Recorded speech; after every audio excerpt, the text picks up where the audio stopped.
to really hurt. Do you have any? This just in, Dana White at the podium following UFC 246. Again, Conor McGregor defeating Donald Cerrone with a first-round TKO just 40 seconds into the fight. Let's listen in to the commish. Cerrone. With Macy, I wanted to ask you real quick. Do you know if there was any pre-existing condition, or what did you make of the doctor coming in? We don't see, often see a knee check in the middle of a fight like that. So weird. I know. I don't know, man. That was weird. Where's Hunter at?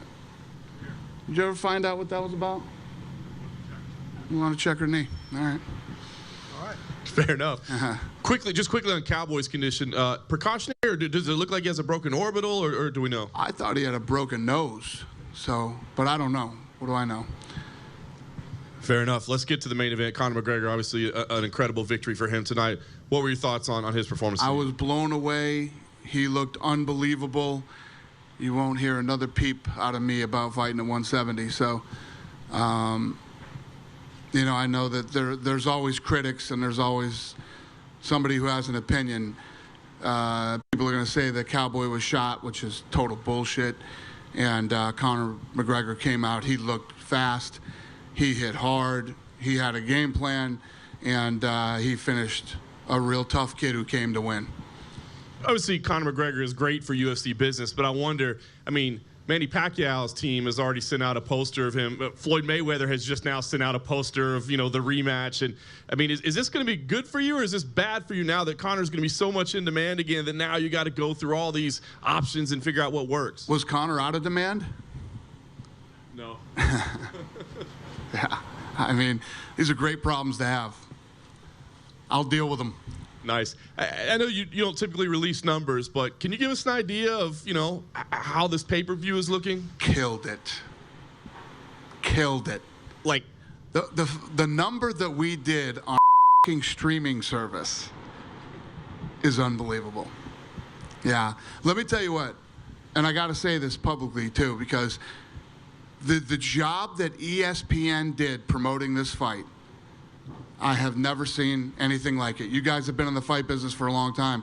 I haven't seen anything like this in my life. You couldn't turn on an ESPN channel without knowing the fight was on.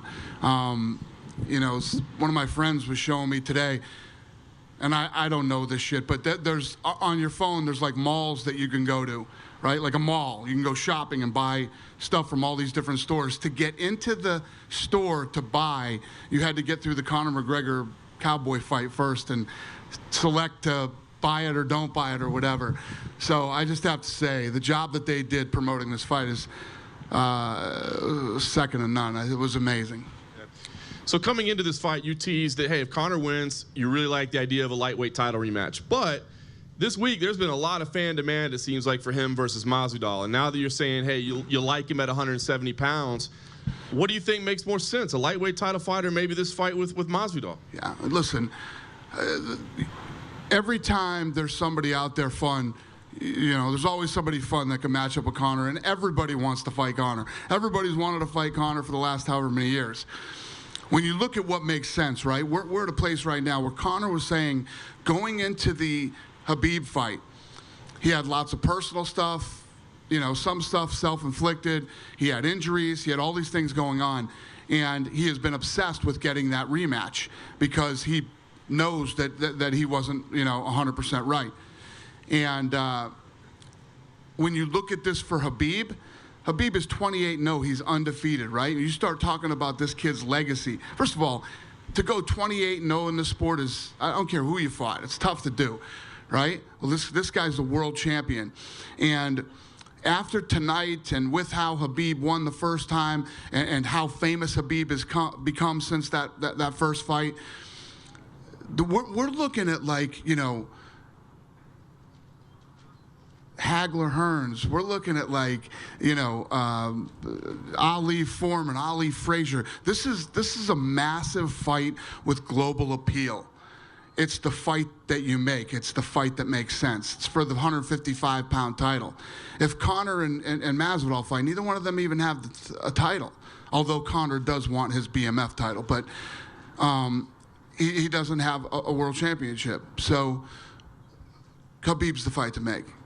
it's huge for Khabib's legacy too. I mean, if he beat Conor McGregor, then he beats Tony Ferguson, then he beats Conor McGregor again, and I mean, this is how this kid, when he retires, he's 30-something-0, and he's beat all the best.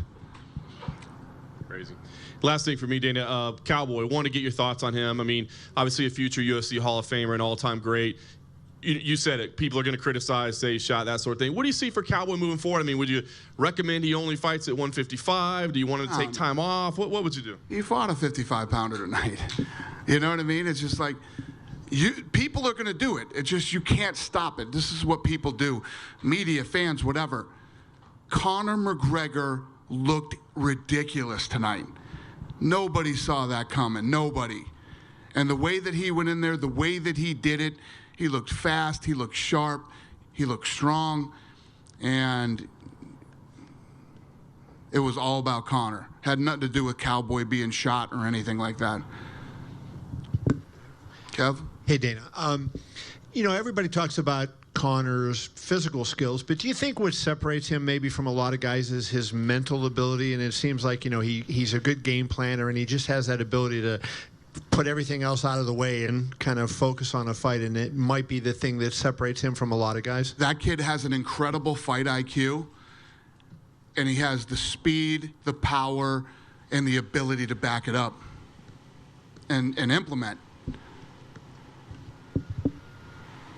And during your career, you know, you've seen a lot of guys that, you know, they were tough guys and they lose fights and they don't come back the way, you know, he came back tonight. I mean, a lot of times guys, you know, kind of, they lose it and they're not the same confidence-wise. Is that another thing that you notice in him that makes him different? Well, the other thing that makes it different is, more importantly than you lose one and you come back, is the time off.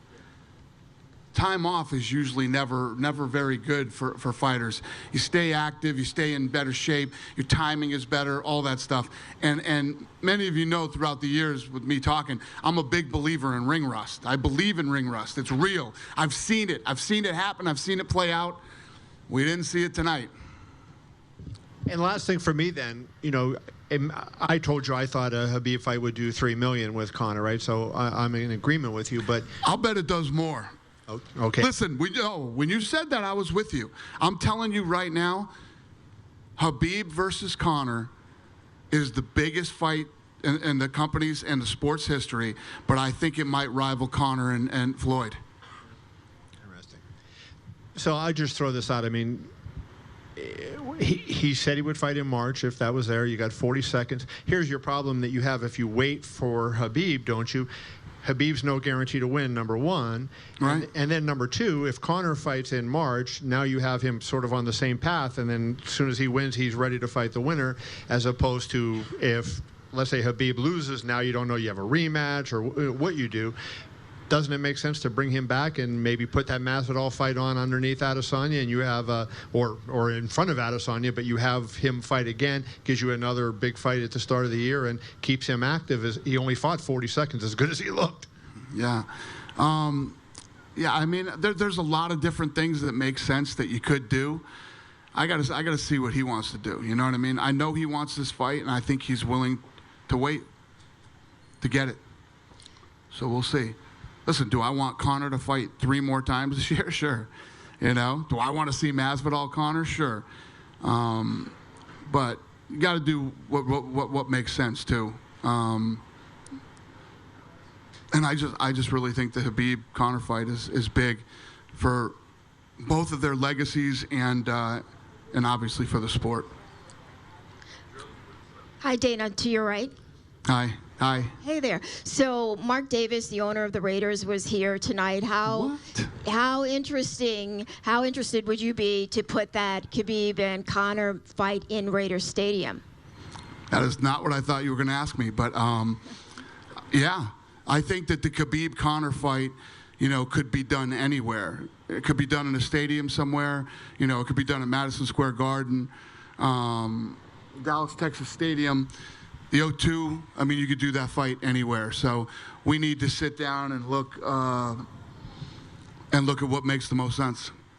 There's been a lot said this week about kind of Conor 2.0, the evolution of Conor McGregor as a professional and as a man. What did you think about his role in the promotion leading up to this fight? He was much more introspective and laid back and not as kind of manic as he had been in the past. Well, I think he was a lot happier. I mean, I told you guys after the first Khabib, when the whole Khabib-Conor press conference was playing out, I was like, man, this is the weirdest thing that I've ever been a part of. And then I told you guys after, this was super dark, man. This was a really dark press conference and then all that stuff. And if you look at the things that were going on with Conor at that time, and, you know, during and after that fight, what I saw this week was a guy who was happy, re-energized, and happy to be here and happy to be back in the octagon. So it was good. It was awesome. I loved it. I like Conor McGregor. I mean, I know you guys, the fans, everybody bust my balls that, you know, about my relationship with Conor, but I did not like this kid, right? I did not like him. Last question for me. I want to talk about Holly. So she won tonight. Holly is 36. You talked about perhaps this being her last go. Do you still feel the same based off of what you saw from her tonight? She looked good tonight. You know, her and Raquel fought to a split decision last time. And Raquel's tough. Raquel punches hard. I mean, look at the fight between her and Amanda Nunes. I mean, that was a war between two tough girls. The problem with Raquel, and I've said this to her a million times, she will not let her hands go. She's got hands. She doesn't let them go. Oh, not to mention the fact that the ref let them clinch for 4 minutes for 3 rounds, and they fought for a minute. That was a problem, too. Driving me crazy, man. If you are not doing damage or advancing your position, you split the fighters up and make them actually fight. And I like this guy. I don't want to, you know, bum this guy out and whatever. But he's running around the octagon, you know, like I'm like, what fucking fight is he watching? He's moving around like he's trying to stay out of the way, like there's a fucking war going on or something. And these guys are leaning up against the fence for 4 minutes. Are you shitting me right now? I literally almost got up and walked out of that fight. I was so frustrated. But anyway, I've shit on enough referees in my day. I don't want to. That guy seems like a nice guy. I'm too old to be doing this shit anymore, tearing these guys apart. He's a nice guy, and I don't mean to whatever, but you saw the fight. You know what I'm talking about. Dana, there were a lot of great performances tonight. Right over here to your left. We've got. Hey, buddy. Yeah, thanks. So a lot of great performances tonight. Who impressed you the most? Diego looked really good. You know, that's a big win for him. But a lot of these kids look good. That's why we gave out 5 bonuses, right?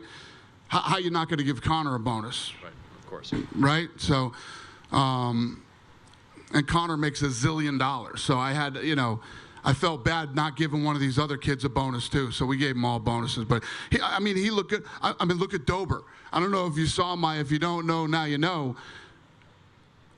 Dober was in there, but, you know, if you look at Dober's record, you know, his opponent was the guy you were looking at. He's 11-2. He's on his way up, and look what he did. That's 2 back-to-back fights for Dober. So he looked damn good and had a good performance and made some money tonight. How surprised were you with Roxanne Modafferi's performance? We know you liked Macy. Everyone did. She's a great fighter, young fighter. Were you really surprised, or did you think Roxanne? No, I wasn't surprised. At the end of the day, you know, when you're climbing the ladder like that, Roxanne is a tough test. We knew that she was going to be a big test for her.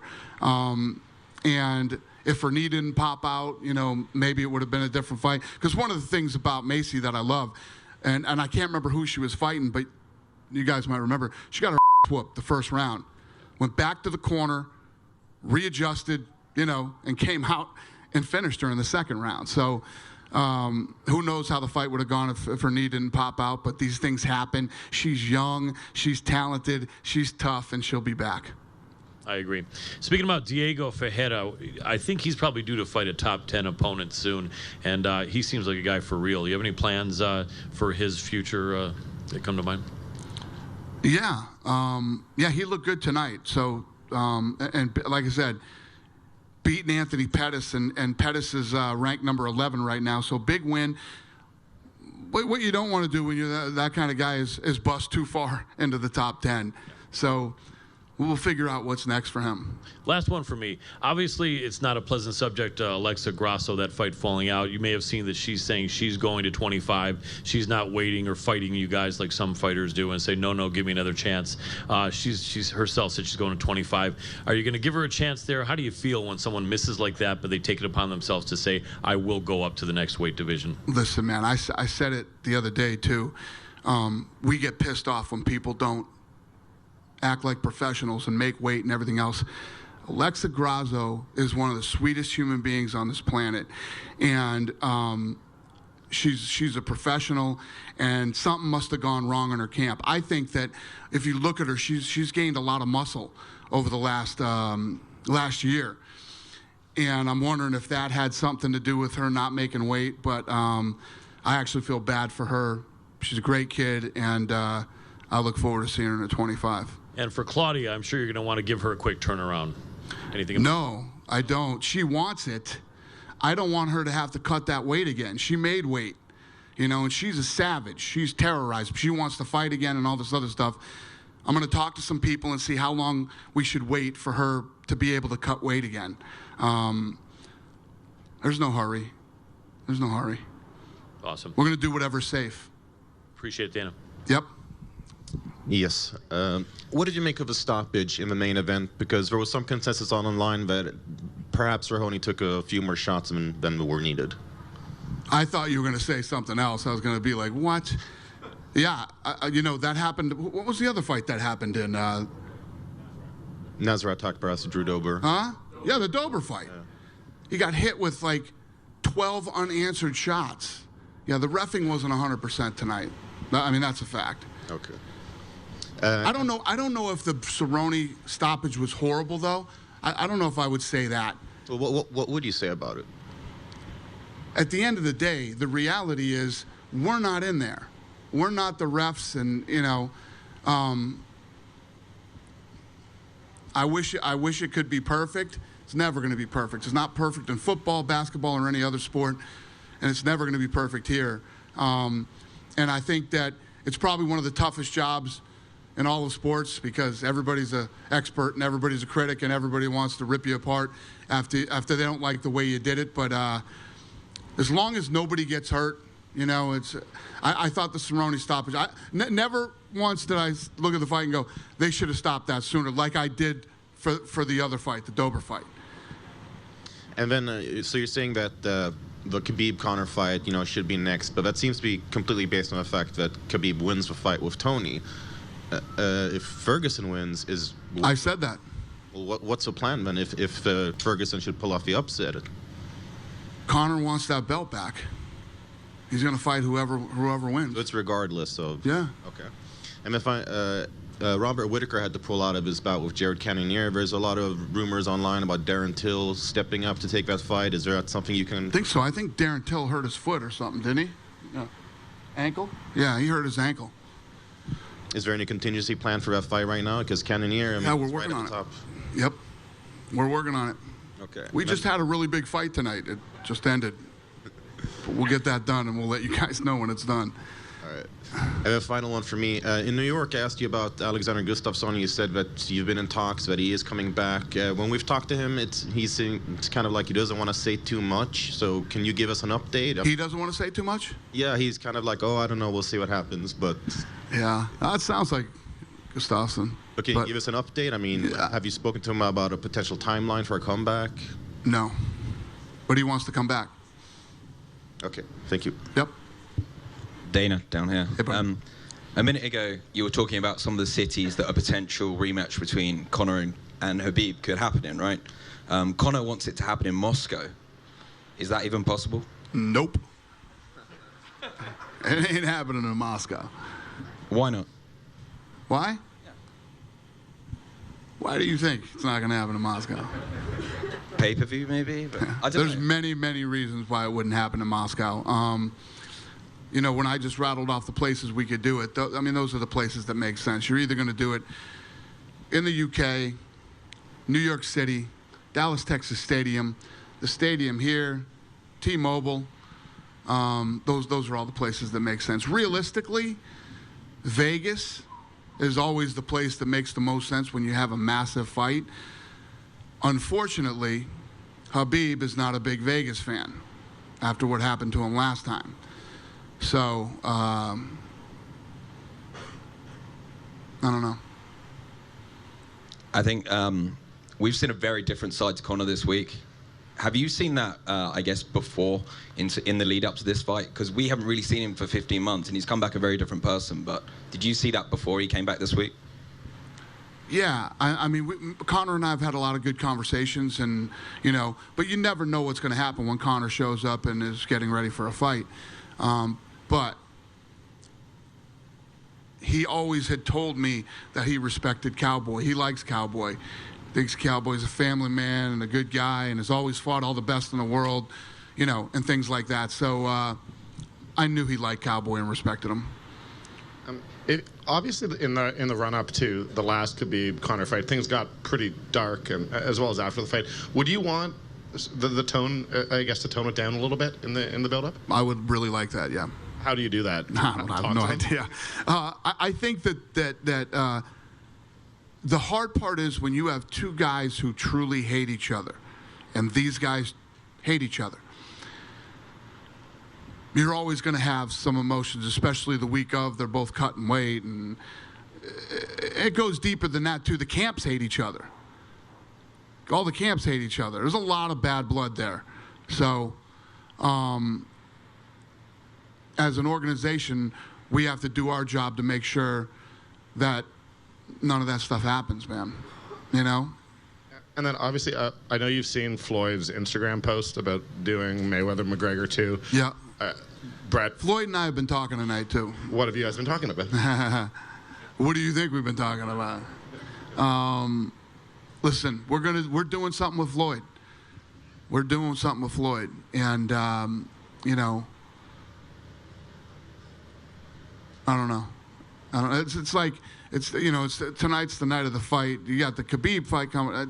There's so much going on, but Floyd is in our plans, and we are in Floyd's plans this year, and we'll end up doing something. Dana, right here in front of you. Do you worry at all about Khabib maybe being a little difficult in trying to fight Conor again? He's mentioned multiple times he wants him to win 9, 10 fights in a row. You talk to people around him, it doesn't seem like financial security is a huge issue for him. So Let me tell you what, everybody talks about how rich Conor is. Khabib is rich. So I mean, that's kind of Khabib has that type of money. Right. You know, Khabib has that type of money. And when I say that type of money, over $50 million.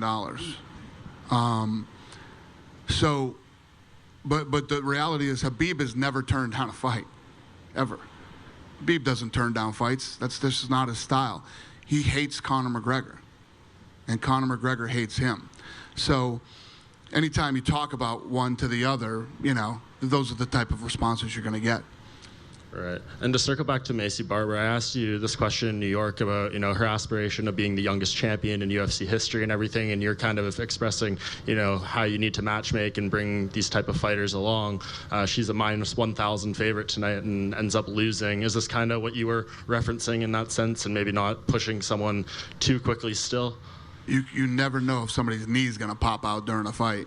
Those are things you can't see coming. Has nothing to do with the matchmaking. Right. Did you give her a step back, though, after this, or do you think, Well, you definitely wouldn't. What was Roxanne, 7? You don't give her 6 or 5. But you maybe give her 8 or 9. Right.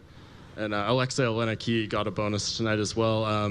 This guy is very unique in MMA. He's the first fighter to win across 4 decades, starting in the 90s, 2000s, 2010s, 2020s. What do you kind of make of him? Fabricio Verdum called him out after and said he'd love to fight him when he returns from suspension. He's an older guy, very unique style. What do you just make of him? Yeah, no, he's an incredible athlete, man. To do what he's done and still be doing it is very impressive. There's a lot of guys that did that, but they're not doing very well. Still hanging out and fighting, and or they're fighting bums, right? to be here doing what he's doing in this organization is tough to do. Dana, just over here in the front, I'm just wondering, what's going on with, what would your plans be for Justin Gaethje? Obviously, he's right up there in the division as well, and if Conor has the next title shot, does that mean he'll be fighting again in the interim? You know what? It's a great question. That's a great question, because there's been all this, what about Justin Gaethje stuff? The reality is, me and Justin Gaethje need to sit down and talk face-to-face and have a meeting. So I'll probably do that in the next few weeks and sit down with him. I like Gaethje. Gaethje's a great kid, and he's a super talented guy, and he and I need to get on the same page. Because I know Conor wants to be, and I'm not sure what the status is now, but he wants to be like a backup in case something happens with this Khabib-Tony Ferguson fight in April. I just want to be a backup. He's saying that fight's not going to happen. He has predicted that fight will not happen, and he will slide in and cut weight and do the fight. Do you take that on board? Is that something you would consider, or? Yeah. I ain't saying no to that one. Because I was going to say Gaethje, I suppose he'd be in a position as well where he would love to be in a backup spot to that fight falling out too. Yeah. So there could be a couple of guys there. I'm just wondering, you've spoken about how big this Khabib-Conor fight rematch would be. How big do you think a Tony Ferguson-Conor McGregor fight could be? I mean, yeah, big. Conor McGregor and this guy right here with the camera is a huge fight. Hey, Dan, you're right. So if you want Khabib versus Conor, and then would that leave Usman versus Masvidal? Is that what you like in a perfect world?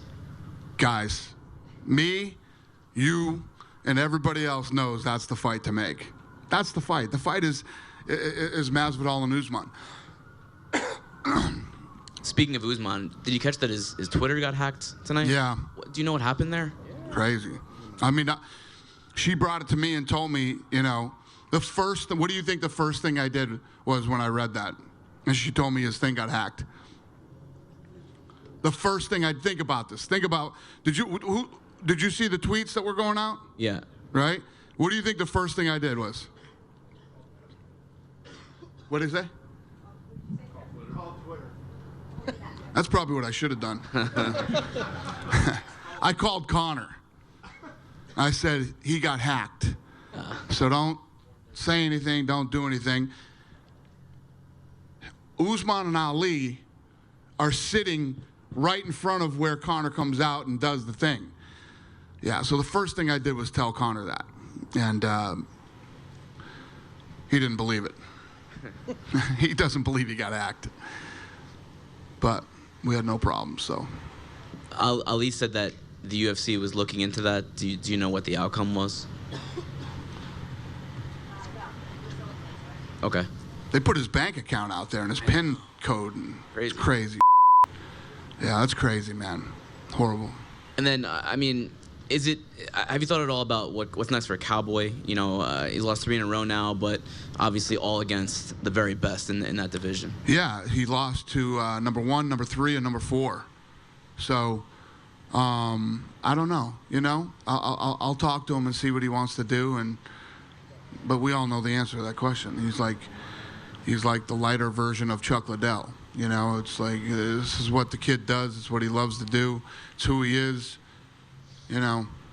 These are the not so fun part of this job when you have to have these kind of conversations and ask him what he wants to do. But I don't know.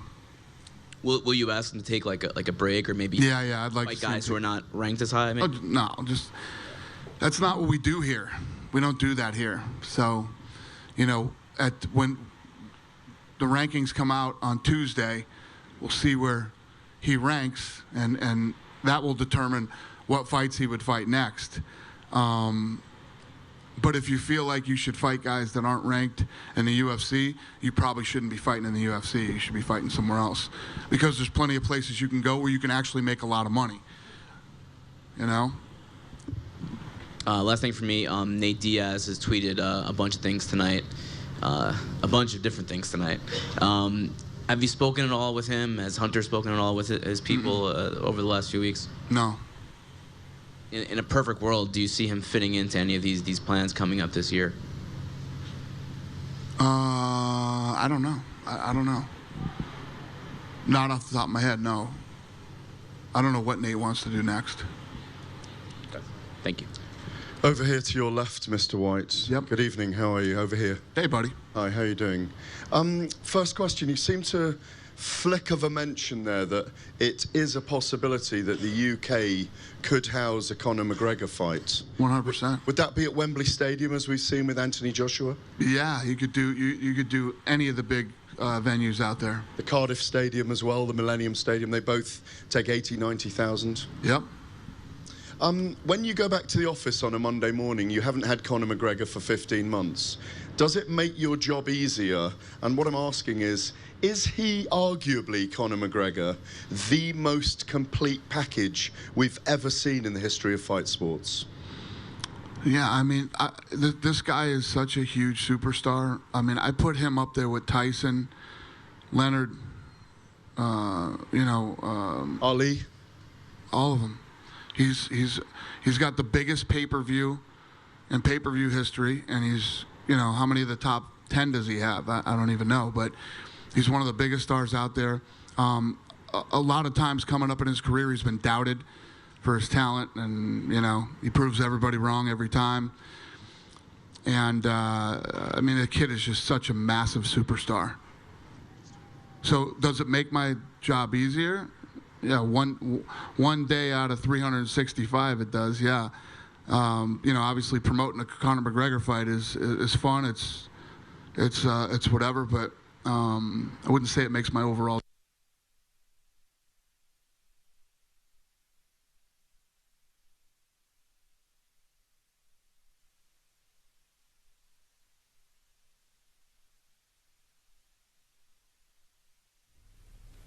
It's big. Let me put it to you this way. I just thanked ESPN for the promotion that they did, right? You couldn't go anywhere without seeing this fight and knowing that this fight was on. If you had to pay for what ESPN did for the promotion of this fight, what's that number? It's a massive number, right? Then, all the people that come out and watch the fight, this is one of these fights that people who normally don't buy, right? So the number is always massive. Then Conor comes out and does what he did tonight. You can't put a number on that. It's massive, and it's global. The whole world is watching tonight. But when you say you can't put a number on, can we say 2 billion? No, I just said you can't put a number on it. You can't put. It might be more than 2 billion. Who knows what the number is? It's massive. Thank you. That was weird. Just said it might be more. You guys good?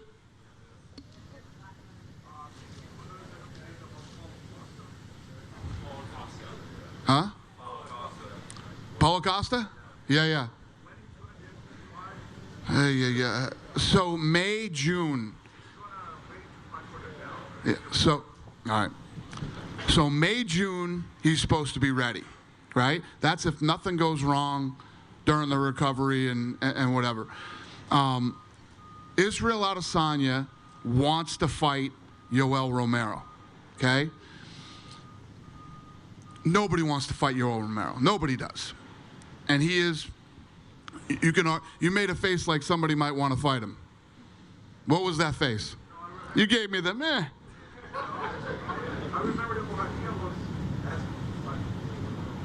You know somebody that wants to fight? Yeah, exactly. Nobody wants to fight him. Believe me, we make the phone calls.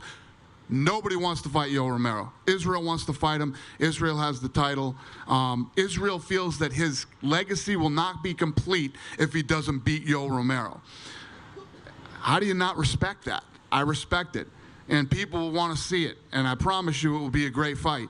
So we're going to do it. And then we'll do the Costa fight after. And it gives, and what it does is, it doesn't rush Costa. Costa's in this big rush. We're watching his Instagram the other day, and the guy is working out like he's training for a fight right now, which you shouldn't be doing that when you just got done with surgery. Then they're saying you're not even going to be ready till June, right? You shouldn't be training like that. You know what happens when you do that? You get hurt again. That's what's going to happen. So he needs to pump the brakes and slow down.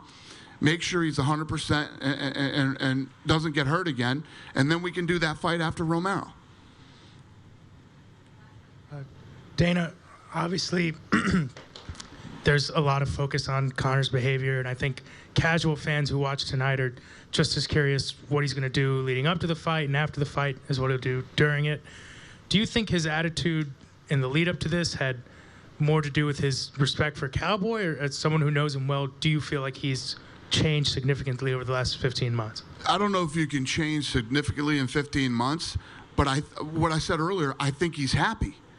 He didn't seem happy before. He was always pissed off, and, there was something wrong leading up to those other fights. There was something wrong with him. I don't know what it was, but obviously it's changed. And what I think this fight did a lot of really good things for Conor McGregor and everything else. And Kevin wrote a story the other day saying, guess what? I like Conor McGregor again. You know what I mean? And I bet a lot of people felt that way going into this fight.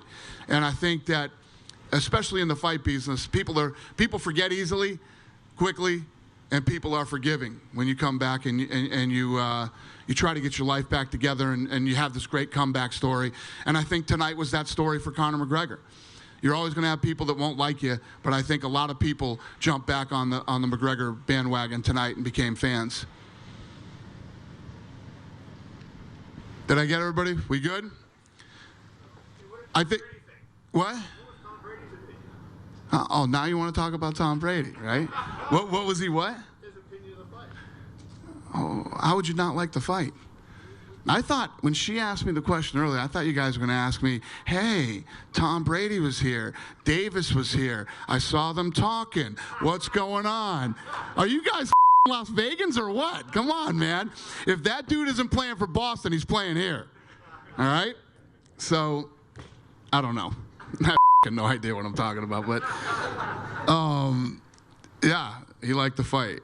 What was I gonna? Before Kevin threw that at me, what were we talking about? Did I ask you something? I was gonna tell you something. Kevin ruined the whole thing. I forgot what I was gonna say. But how many members of the media were here for this fight? There's 187 members of the media here for this fight.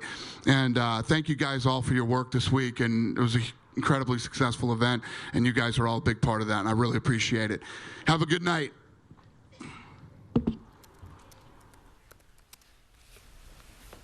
Want a sports network that delivers everything that matters about the game? The highlights, the picks, the instant analysis. No yelling, no fake debates, no politics. Hit the subscribe button and never miss a moment.